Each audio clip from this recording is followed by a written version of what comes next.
Hello, everybody. Welcome into the NBA Front Office Show. It's Friday. You know what that means. Front Office Friday! Last Friday without ball edition. Yeah, let's go. Last Friday without basketball. I am so ready for it, Keith. We're going to see the NBA teams take the court. I know it's just preseason, but I don't care. Give me basketball. And as the chat's noting, yes, thank goodness. Give us no hurricane damage for Keith as well. But one of those things is more important than the other. I'm fired up for both, but happy you're able to make it in today, Keith. Yeah, we had the power was out for about an hour and a half. Nothing too bad there. Was back on before we even went to bed, so that was good. Had a little bit of damage to one of our fences, part of our fence, so that's nothing that can't be fixed. Some branches down, big potted plant tipped over, but compared to what a lot of other people are facing, we made it through very, very well. So I am not worried at all. Right. With where we're at. So yeah, we're good. We're ready to go. It's Front Office Friday, and we're here to talk hoops. Glad you guys are hanging in there. Keith, I guess let's talk about, well, here, let's just go right here. Vince Williams Jr. is injured. Stress reaction. Looks like it's going to be at least 4 weeks. Yep. I mean, we're at the point now where 4 weeks means regular season. Are the Grizzlies cursed? Maybe. I mean, they were so injured last season, and now here we are again. And Vince Williams, I mean, defensively did some incredible things. What's the outlook here now with Vince Williams on the shelf? Yeah, and not just Vince Williams, but remember a couple weeks back, GG Jackson out too to start the season. So they're kind of two small forward finds from last year when the season was a mess. And when a season is a mess, you make the best of it. You try to develop some players. Well, they developed Vince Williams Jr. and GG Jackson, and they're both out. They were going to be guys that were probably going to be a big part of this year's rotation. So now this says to me we're probably looking at Marcus Smart starting at the 3. That probably was going to be what happened anyway, quite frankly. So now you'll move forward with that plan, and you'll have 3 ball handler creators on that opening unit with Smart, Morant, and Desmond Bane. But then as you move to the other side, you're kind of now, where are we going here moving forward behind those guys? So that's going to mean increased opportunities for guys like Jake LaRavia, John Conchar, probably Luke Kennard. They're probably going to play some smaller lineups there in Memphis to at least start things out. So kind of is what it is. But yeah, just, losing Jackson and Williams, not how you want to start a season, not for a team that ended it so brutally last year with all the injuries that they had. And I mean, as Rob Fritz here said, are the Grizzlies cursed? It's almost they took the injury bug took their 2 silver linings from last season, or 2 of their biggest silver linings in Vince Williams and GG Jackson, and just snatched them away right before the season was going to start. It's tough, but as you said, Jake LaRavia should get more opportunities, and I thought he had a nice summer. He's been coming on, so that's a guy to keep an eye on here for Memphis. Fortunately, Memphis does have some depth, but I mean, man, this is not the way the Grizzlies want to start the season for sure, especially given how things went last year. This, though, I'll tell you what, Keith, this hurts a little bit depth-wise. This could cost them a game or 2 or something, but I don't look at the Grizzlies and think, oh, I'm lowering the Grizzlies in my rankings or anything like that based on the injuries they've suffered so far. Yeah, no, not these injuries. If we get into one of the starting guys is out, especially if it's Morant, Bane, or Jackson, then we're probably into a spot where here we go again. We're kind of moving back in the same direction. But the Williams and Jackson, as much as I like those 2 guys, I'm certainly not going to ding the Grizzlies on this too much either with those guys being down. So we'll see what happens. I keep an eye on maybe Mie Oni. He's there on a camp contract. Grizzlies do have 2 open standard roster spots after Derrick Rose's retirement and waiver. Maybe Oni sticks, and he's somebody that they keep. He is another small forward size guy, so he could be somebody who sticks on the roster there and makes it unexpectedly out of camp.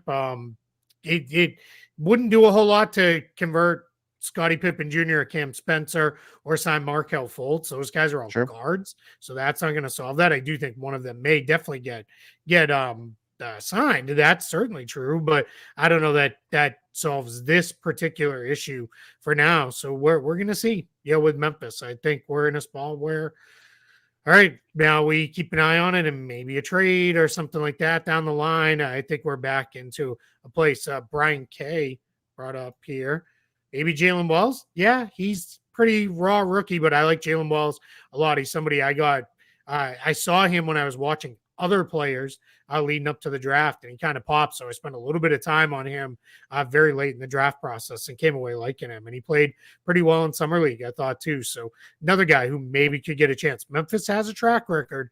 They develop their young players pretty well. Mm-hmm. They're pretty rare that a Grizzlies young player washes out entirely. So my guess is start small, at least initially.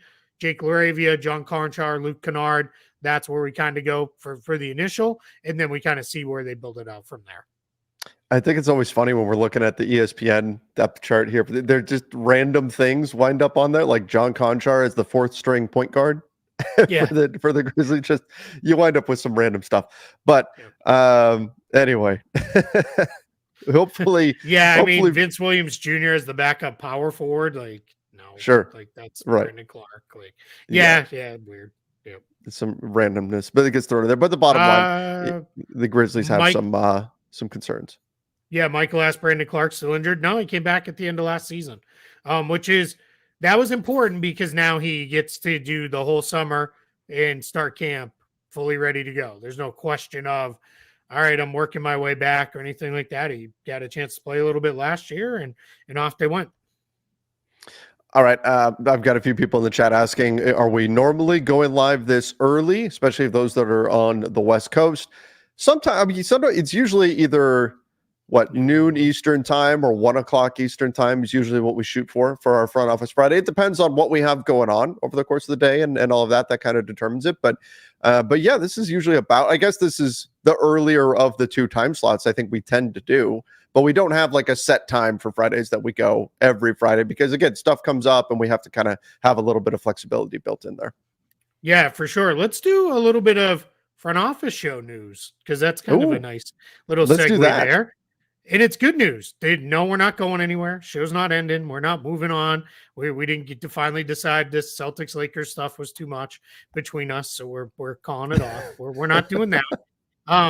We're going to add a new show to your feed when the season starts. We'll probably do a couple during the preseason. If you followed and watched over the summertime, we did front office overtime a handful of times on the summer where we went live at night. We're going to do that this year. We're going to do that post games. So on game nights, a handful of games, not every night, but a handful of nights after games, and we're going to see how it works. We're going to go live after and just talk about what happened in the games that night. So we'll try to hit on every game. We'll take your questions, your thoughts. If you just want to come in and vent about my team stinks and fire everybody, sure, you can send that our way. But we're going to have some fun post games in these evenings. When the season starts up. So I'm looking forward to that. That'll be a lot of fun.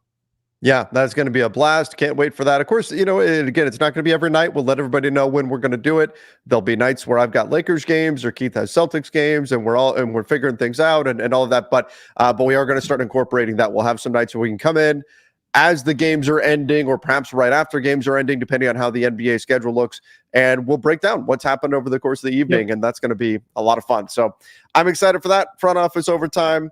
And hopefully you guys can manage to stay up late on front office overtime. I'll be fine. I am the night owl between the two of us.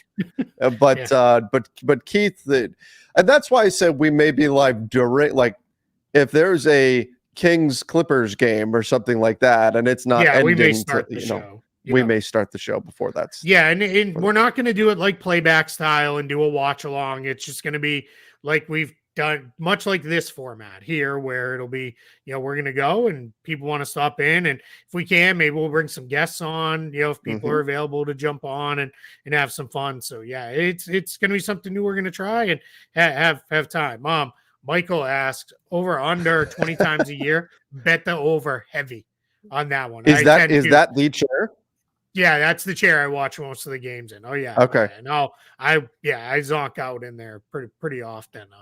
Yeah, I've gotten pretty good at sleeping through third quarters of the late night game and then waking up. So this will also be a way for me to wake up and stay awake for these games. So yeah, it'll be fun. We're gonna have a good time with it. So you take a nap during the third. So you watch the first, the second, nap during the third, and then wake up for the fourth. Yep. Yeah, I'm pretty good at that. Wow. Yeah, That's not and without an alarm happens. clock, that's just your natural, like your It's body's usually more rhythm. like occasionally it's the remote falls on the floor, or my phone. A couple times it's been my laptop. So but it's it's all good. So we'll do all right with that. It'll be a lot of fun. Where we're gonna have a good time. With that, we're gonna see how it works out. We thought it was a way to kind of interact with y'all more on a game basis. We don't do a lot of game breakdown stuff. We're really gonna try to keep it to talking about the games themselves. But we'll hit on the whole league, have a lot of fun doing it, and kind of go from there. Yeah. Yep, I can't wait, and we'll have to do it a few times at least during preseason as well, just to kind of work out all the kinks and everything. Keith, one of the things that happened right after we finished recording our show yesterday was the Zack Lowe news broke, and so I figured we haven't addressed that yet on this show. Why don't we take some time to do that right now? I guess first and foremost, like what I was shocked when I saw the news that came out that ESPN was letting go of Zack Lowe. Obviously, we both respect him very much as an analyst. What were your thoughts when that news came out? Yeah, so this one hit a little different, I think, for me because I've been in the position to be laid off before. It sucks. No matter what the circumstances are, there's a part of you that feels a little bit like you're a failure and that like you weren't good enough to stay on as other people did. And that part of it really hits hard. I can tell you, having worked for Disney for 20 years, I am fairly certain this was very not Zack Lowe related. This might have been more of all right, there's a salary that needs to go. And this is how they do it. It's pretty ruthless, pretty cold, pretty cutthroat when they do layoffs at Disney.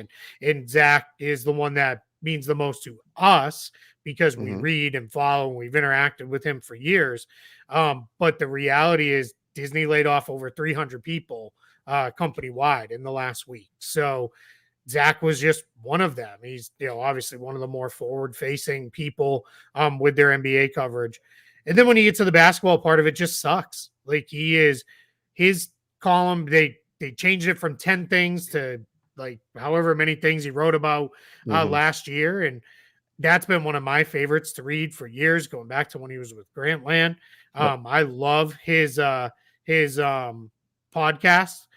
He's great. Like I really enjoy his podcast. That's been a lot of fun. I really enjoy everything Zack does, and it just stinks. And a lot of people have said, well, somebody else will snap him up. Sure.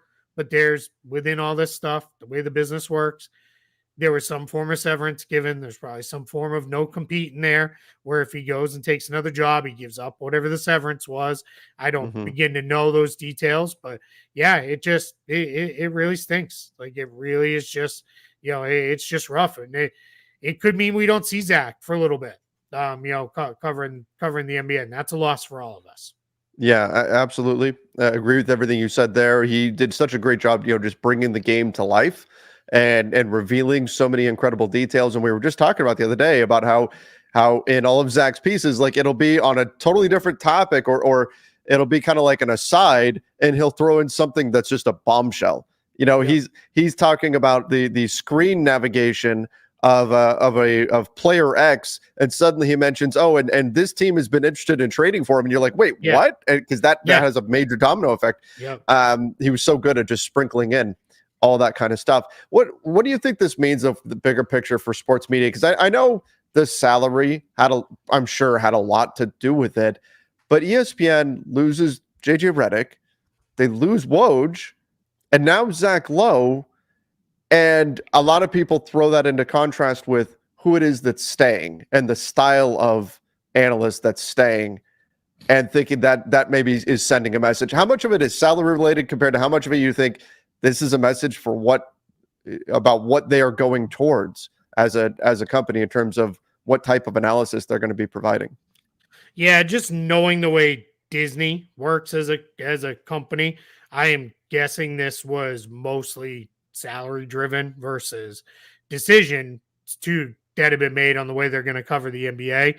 But the reality is, covering the NBA, it started to look different a couple years ago for them, and it's continuing to evolve into a place where, I'll be honest, I don't watch a ton of their coverage that isn't the games, because Not I don't really. want to sit there and do a whole bunch of hot takes and jokey stuff and all that.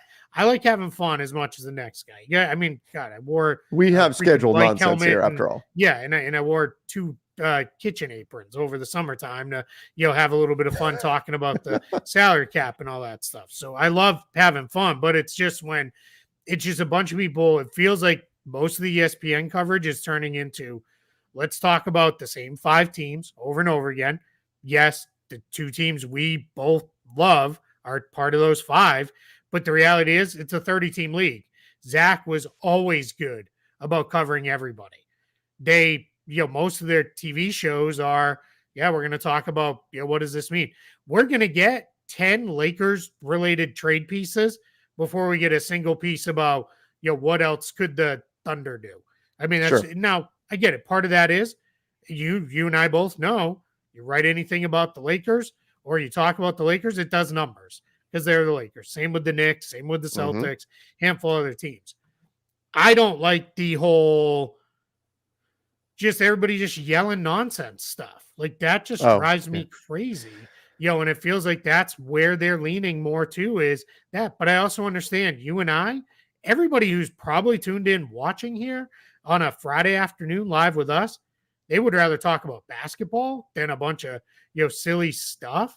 And so we're not the core audience. The core audience is the person who has 5 minutes and wants to sit Yep. down, have a drink, have a couple laughs, watch a game, have a couple laughs at halftime, maybe talk about, a big trade rumor for 5 minutes and then move on. And like Exactly. that's what they've leaned into with a lot of their moves over the past, I'll say, few years with their different personnel decisions. Yeah, it's become a lot of the, okay, in 60 seconds or less, you need it. Here's your you've got the panel at the table. Here's your turn. You have 60 seconds. Say something as outrageous as possible. Whether or not it makes sense, that may be relevant a little bit, but not much. Say something that's just as outrageous as possible with the goal of getting a reaction. Say something that Yep. everyone is either going to strongly agree or strongly disagree with, and ideally, it's going to get aggregated and go crazy. So just try to say so, and then from there, figure out what it is that you want to talk about. Yep. That's more the style that we're starting to see, which is again more hot takey. And there is, like, I'm not trying to completely bash it. It's not my style, but there is an art to it.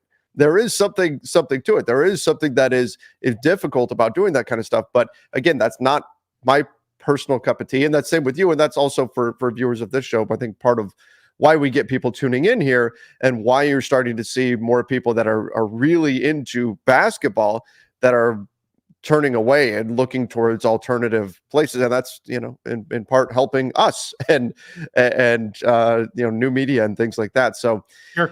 it's unfortunate. He'll pop up again somewhere else, but like you said, Yeah. there's a chance that this takes this pushes ESPN stylistically further away from the kind of coverage that I particularly like.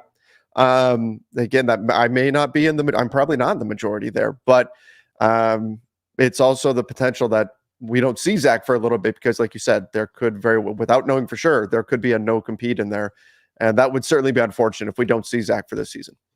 Yeah. And it's just, yeah, that's rough. I'll say too, I don't know that we ever openly said it, but like when we years ago were sitting down and talk about what we wanted this show to be, one of the things we repeatedly said is just hoops, no hot takes. Like we just wanted to talk basketball. Now, yes, we work in other stuff and have fun because quite frankly, there's a lot of basketball we can talk 300 days a year or so, whatever it is, I guess 200 some odd days a Mm-hmm. year that we do shows. But every once in a while, we're straining a little bit. This show would be 5, 6, 7 minutes long. So we'll add in a little bit of fun and other stuff, and we do have other interests. But yeah, it's a bummer. But yeah, we kind of subconsciously, I think, built a lot of it around like, every once in a while Zach will spin off, especially on his podcast, and what about this movie from, and he's around our age, like from the 80s or the 90s, and remember that, and like we do a lot of that, and I don't think any of that was ever stated as our intentional goal, but No. yeah, it's been a little bit of the way we wanted to kind of do the thing. But yeah, I'm with you, man. It's so much of it is what can get clipped, what'll get clipped. I always think back to the Howard Stern stuff when he was first coming to prominence, and they're like, people who love him listen for whatever it was, 7 minutes. People who hate him listen for 15. Like ESPN knows what they're doing by putting Kendrick Perkins out there. Says a lot of crazy stuff that people hate and get mad about, but they watch it, they react to it, they share it, they post about it, they talk about it. And that's the thing that just, for me, I'm like, I just can't get there. Like, I don't know, maybe it's because I'm older, but if stuff's just making me mad, I just turn it off and I move to something different. Do you remember the show we did? Was it April Fool's? We did the show where we spent half the show doing hot takes. If a bunch of people were like, what are you guys doing? We'd probably get way more viewers if every show right? we were just spouting madness. Man, it was complete nonsense too. Yeah. All right, let's do, since we're a little off topic with the basketball stuff, we'll get back to it. This is a basketball one. Huge mea culpa from us. Man, did we blow it yesterday in our Clippers discussion. I think we both got so deep into the, what could they do if they wanted to go a different direction? Completely blew their draft pick situation. No excuse for it. Like we blew it. Like we just, for whatever reason, forgot their leverage on draft picks. I like clowning on the Clippers for not having any picks. But I'll tell you what, yesterday's episode, like my head was just in a fog yesterday. I finished the episode and I was like, I hope I was okay on that show, because I could when not you texted me like minutes later and you're like, I think we blew the Clippers thing. Yeah. And I was like, crap, we did. So usually like that kind of stuff will pop into my head. And it was, hey, everybody has an off day. I think that was ours yesterday. Yeah, it was So apologies for all of that. You can disregard some of that. Yeah, maybe. We'll see. We'll see in April. It'll probably be something with that. So we'll see. April Fool's episode of Hot Takes. I like that. Yeah. But it's so apologies on the Clippers stuff. They are leveraged without picks for a couple more years. So there will not be any open tanking out of them, barring something changes for the Clippers. So all right. We did have another. Sure. I said, I bet the amount of effort it takes to really cover the national scene is unreal. When we're talking about, just to kind of put a bow on all that, the Zack Lowe stuff and everything, like I probably know more about the ins and outs of the Lakers than Zack Lowe does. But Zack Lowe probably knows more about the 29 other teams around the league than I do. Like when you really cover it the way he does, it's really impressive. It takes a lot to really cover every team the way that you want to. It's a lot to try to keep up with. It is an enormous task, and so that's why you can really tell when somebody does it well, because they're able to talk about all these different teams pretty seamlessly. It takes a lot of effort, a lot of work, a lot of research to really be able to do that. So again, it's a skill for sure. Yeah, I had two reasons I stepped away from covering the Celtics on a day-to-day basis. One is I'm not in Boston. Other people could do it way better than I could because they're on the ground there. I was able to step into doing it, and I think doing it really well when we were all virtual and the playing field was even for all of us.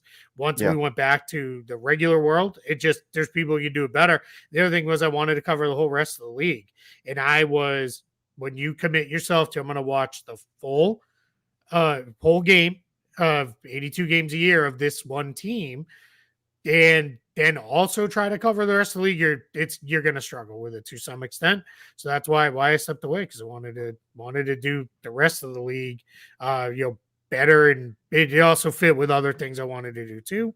But that was it. So that was a tricky, tough decision. But I'm glad we have great beat writers who cover teams super closely. You pick up on a lot of that. It's funny. I tell people all the time, writing and doing the show, 80% of the work is done before we sit down and turn the mics on. Because I've been reading stuff, I've been watching stuff, I've been consuming other people's content to understand, and then checking against my own thoughts and checking against what I see. That's once we sit down, that's part of why I think hopefully, and most people agree, we do a pretty good show, is because we are prepared and we're ready to go, and we're not just firing off crazy stuff and saying, well, I don't know, I don't really watch that team because they stink. Like that's but we can move on into questions because I think we're starting to get them to pile up here a little bit. All right, let's go. Do you have one in particular that you wanted to get to? Yeah, and I wasn't marking them because I was trying to. Okay, let's go here. Okay. Do you guys think Markelle Fultz will be on a roster? I think Utah should sign him. I mean, every day that passes, I guess it becomes more likely that he's not, but it just still feels weird. It's not like he's 38 and you're not sure whether or not he's going to get onto a deal or something like that. Like he should be on a team somewhere, but he's the biggest name that's still out there, and there he sits. And I don't know if it's just a matter of waiting for a point guard injury. Maybe the Grizzlies, they've made that move and Derrick Rose has retired. Maybe they're the team that scoops him up. But, if I'm the Grizzlies, I'd also give a real look at just giving Scottie Pippen Jr., who's been great for them, a full contract. So I don't know what's going to happen with Markelle Fultz, but it's strange that he's still sitting out there and doesn't have a deal. And I do think part of it, Keith, has got to be, Lonnie Walker talked the other day about how he was a little bit bummed to be on an Exhibit 10 deal and all of that. But while recognizing that, hey, he's going to do what he has to do, I wonder if that's it. Just the opportunities that are available are simply not to the standard that Fultz is looking for. Yeah, I don't think Utah is the fit. They already have a lot of guards. They have Keontae George, Colin Sexton, Jordan Clarkson. They drafted Isaiah Collier, who they like a little bit. You have Bryce Sensabaugh, Cody Williams that can play the bigger guard spot. So I don't think Fultz is a fit there. Grizzlies would be fine. Like you, I'm also fine if they go the direction of giving the spots to Scottie Pippen Jr. But he will be on a roster before the season ends. Opening night, sure. That seems far less certain. But before the season ends, someone will have a guard injury, and they'll be like, all right, Markelle Fultz is out there. And that's why this becomes the hard part for Markelle Fultz and every other player in this situation. You have to work like you're already on a team right now, is to really be so you stay in shape. Like you have to push really, really hard to make sure you stay good. It doesn't sound like Fultz is interested because a couple of people said overseas. It doesn't sound like that's the direction he wants to go. It sounds like he's content to wait it out for an NBA job. So we'll see. Plus, most overseas rosters are pretty well full up now too.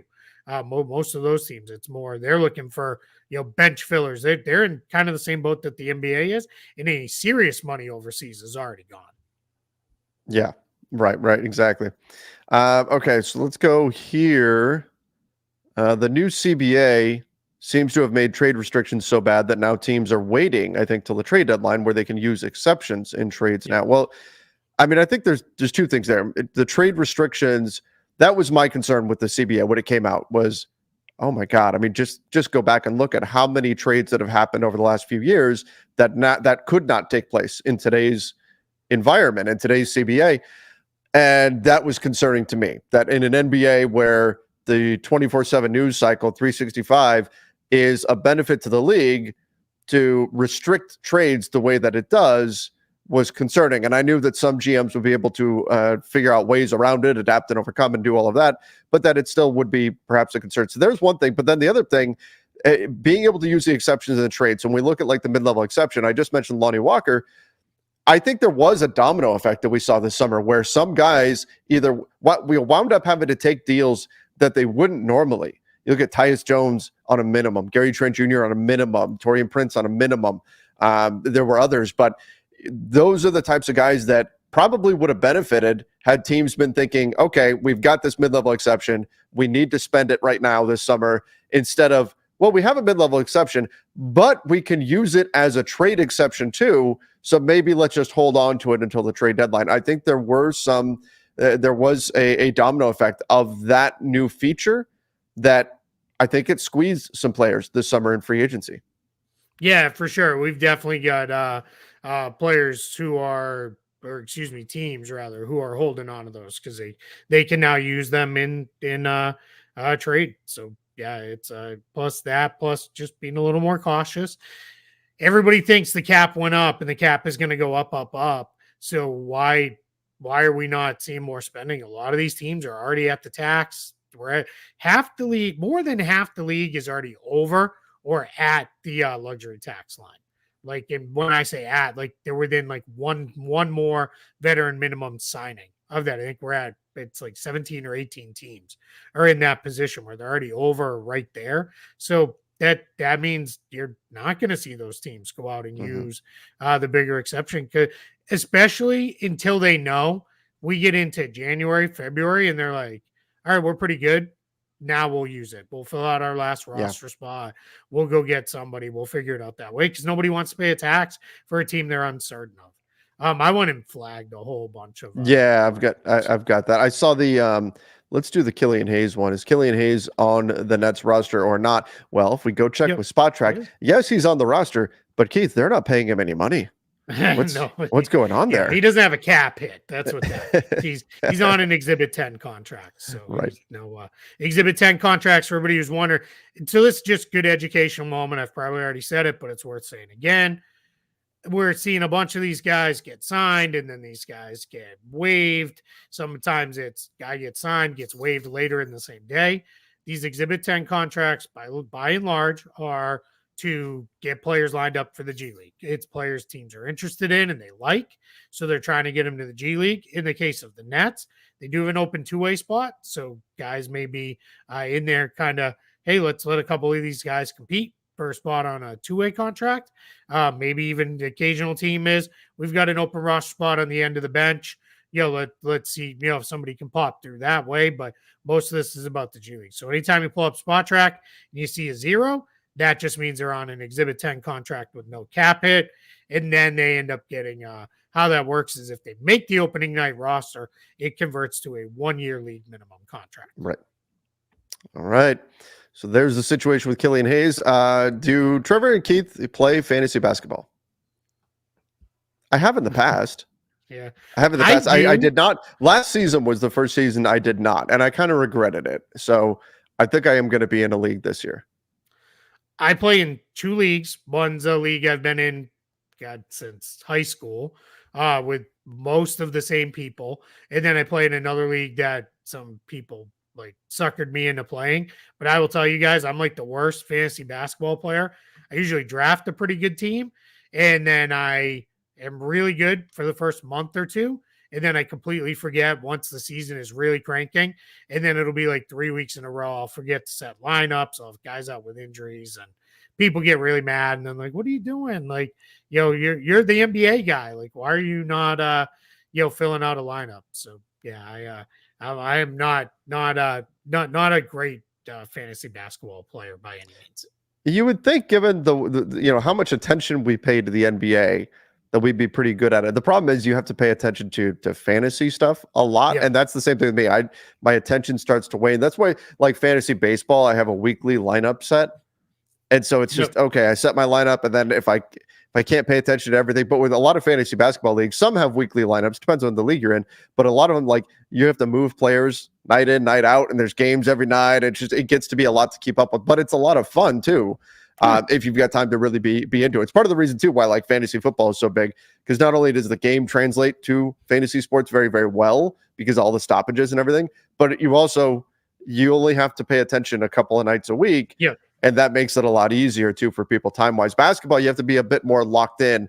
But I'm excited to play again this season because I used to be like obsessed with fantasy basketball. Yeah, I was for a while.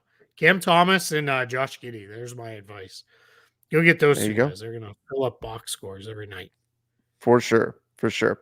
All right, let's go here. Who do we think is going to start for the Kings? Keon Ellis, Kevin Huerter, or Malik Monk? I think it's going to be Keon Ellis.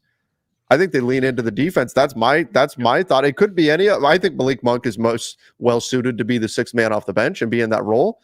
But I think Keon Ellis is going to beat out Kevin Huerter for that starting job.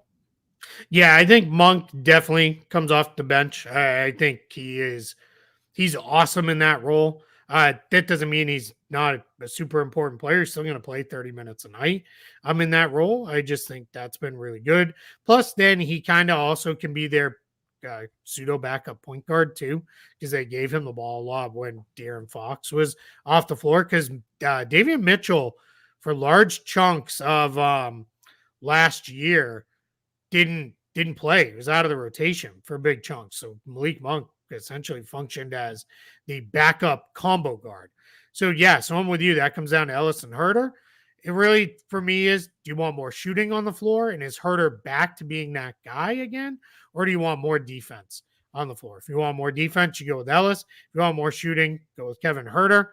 And then we'll see. But I think they're all going to play a decent amount.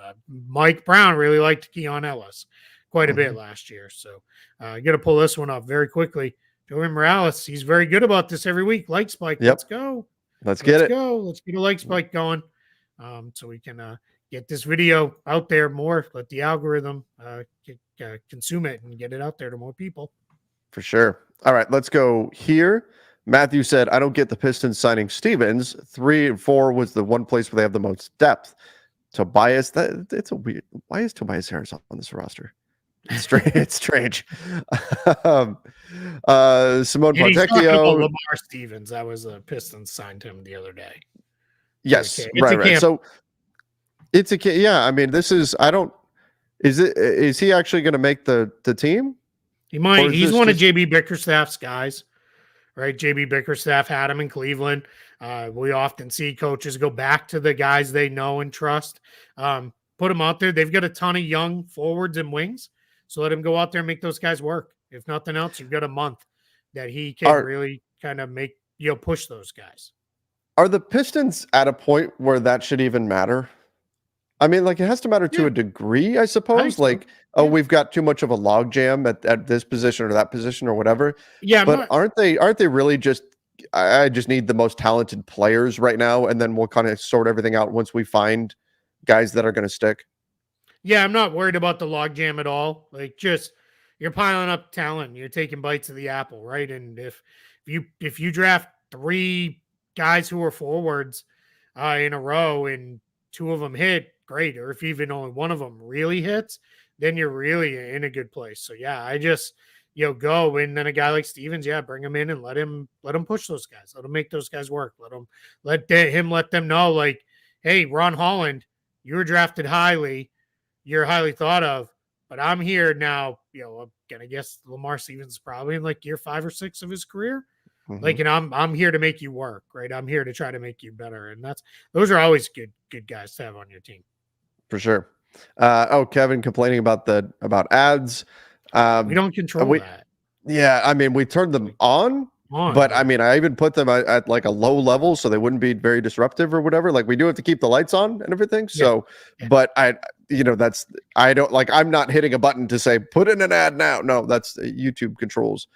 Kevin, stuff. We'll make you a deal. You send in $1,000 super chat every Friday, and we'll make sure there's no ads on the Friday live shows. Somebody asked, how much money are you guys going to pay Zack Lowe to join the front office show? Okay, so we're going to need a lot more super chats for that. $1,000 super chat and every Friday, and we'll make them an offer. What are the philosophies and coaching style between Phil Jackson and Greg Popovich? That's an interesting one.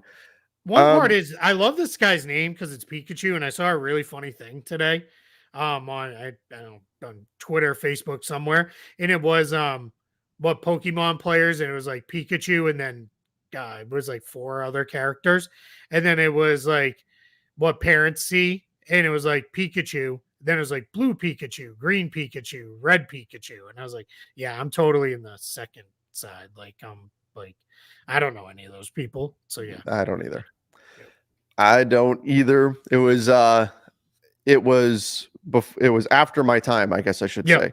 Yeah, it got big like after I was at the age where I was like into that kind of stuff. So I know enough about like the whole idea of like you catch them and they battle and fight or something. I've seen enough, but that's like the extent of it. And I remember it got real weird around here where people were walking around trying to catch them when there was that mobile game for a while, and like people were like getting in fights over stuff. Yeah.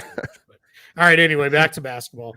The reason I tagged this, I think the number one difference in their coaching style is Phil Jackson was married to what he wanted to do. He wanted to run the triangle offense, and that's how he wanted to play. And I think Greg Popovich has been extremely adaptable throughout the years. He went from a team that was based on two low post monsters in Duncan and Robinson to a team that really, when we talk pace and space, they started all that. They were the ones who were like, we're going to play one big and shooters around them and really try to space the floor and push it up the floor and all that stuff. So I think he's been extremely adaptable, whereas I think Phil Jackson was a lot more, this is the way. That's not to say one is right or the other. Both had incredible amounts of success. Both coached some of the best players that have ever played. So I'm not picking one style over the other. I think it's just that's the biggest difference for me. Sure. Yeah. Phil had his system. He had the triangle and he made guys fit into that and fit into specific roles. And that's not typically what you see in the NBA. You typically see the coach molds their system to the players that are on their team. But Phil Jackson was able to find players to fit their system. And obviously he's incredibly successful doing it. And yeah, Greg Popovich, the shift we saw in the Spurs was really impressive. And maybe that's an even more dramatic shift from a coach than even more flexibility than we tend to see from any specific coach. So that is, I think, a great call by you in terms of a big difference between the two guys. Yeah. All right, let's go. Keith, when will we see the Celtics get their rings? I mean, obviously ring night is opening night, but no, he's asking when we'll see the rings. The design, like to see probably what they actually look like. A week or so out. Like that's usually what they do. They'll show something. So yeah, that'll be like probably a week or so out. We'll get some version look at them, and it'll explain some absurd amount of diamonds and who knows what else in there. All right. Do the Suns have bird rights on Damian Lee, assuming he stays on the team the whole year? This is his third season, but he didn't play at all last year. Yeah, maybe he's on the roster. He's still going to acquire rights there. So well done, young Padawan learner. I appreciate that. Yeah, that's why I tagged this, because it's an educational moment in the show.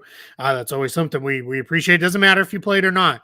If you're on the team, and then you're on the team again, then you're on the team again, you accrue full bird rights. So how it works, just so everybody knows, 1 year with the team, finish the year out, you have non-bird rights. Non-bird rights are a form of bird rights. I know that's goofy and weird, but they are. It allows the team to give you a bump over what you made the prior season and all that. 2 years, early bird rights. 3 years completed it consecutively with the team. That gets you to bird rights, and that's how you accrue your bird rights.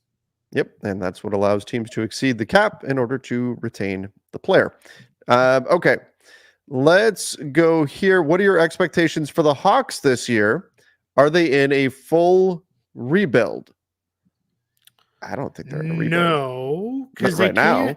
Yeah, they can't tank because they don't own their pick. We're not going to make that mistake 2 shows in a row. So they can't. Yeah, they can't bottom out this year. I think they're trying to reset on the fly. They've got Trae Young. Yeah. They've got a handful of other guys that they really like. Onyeka Okongwu. You got Jalen Johnson there, who I'm super high on. So I think they're in a spot where they're trying to reset on the fly. I think if we are in a point next year where, like, let's say things go really poorly this year, they're not anywhere closer, then we start looking at the Hawks as maybe then we start leaning into start moving some guys and start a rebuild. But for right now, I think they're in a good place with what they're doing, just resetting things.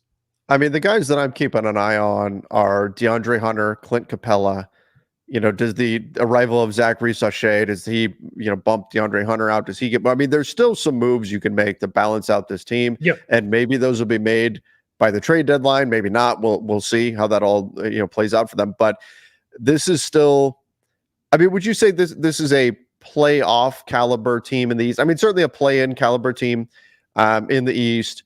And I don't think, given that Trae Young is on the team, they're just going to, blow the whole thing up and tank right now. They may have to realign some things, and there may need to be some moves made in order to kind of get them to that next level. But I don't think they're looking to fully tear this down. If they did, I think they'd have suitors for Trae Young, and they'd be able to move some pieces if they decided to go that route. But I just don't see them doing that, going the nuclear options. I think moving DeJounte Murray, they're going to lean more into Trae Young and go back towards that type of a team and see where the pieces fall from there. Yeah, that may be one. This isn't a knock on DeJounte Murray. It's just the fit didn't work, right? The fit was weird. Mm-hmm. They may actually be better off this coming season if things are a lot more Trae Young heliocentric again, where it's just, hey, everything orbits around him now. We're going to, let him kind of, he'll have the ball all the time instead of these plays where DeJounte Murray has the ball. And that's, again, no knock on DeJounte Murray. I like him a lot. I think he's great. Really well in New Orleans. I just think, fit is everything in the NBA. And if it just didn't fit, didn't work. So, yeah, playoffs, they're like probably the next team up if a team falls apart and has, a bunch of injuries and things don't go well in the East. I think the East are pretty well designed as pretty well set up to be the 8 teams we think, right?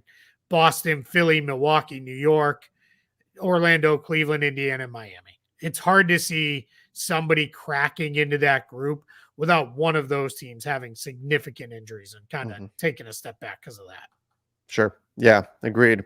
All right, let's finish up with this. Tam, the pessimist, checking in, saying, is there a rule in the new CBA that you would like to be reviewed or restructured?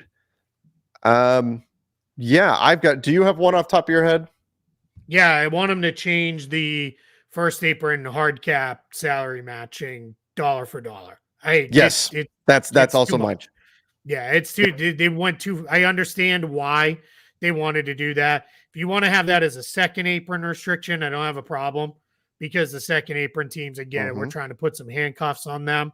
But the first apron, it's too much. You have like roughly a third of the league that can't trade with each other because probably even more. It's probably closer to more like 2/3 because they would put themselves in a spot where they can't one side or the other. It's too hard to make salary matching work that way. So yeah, I don't like that one at all.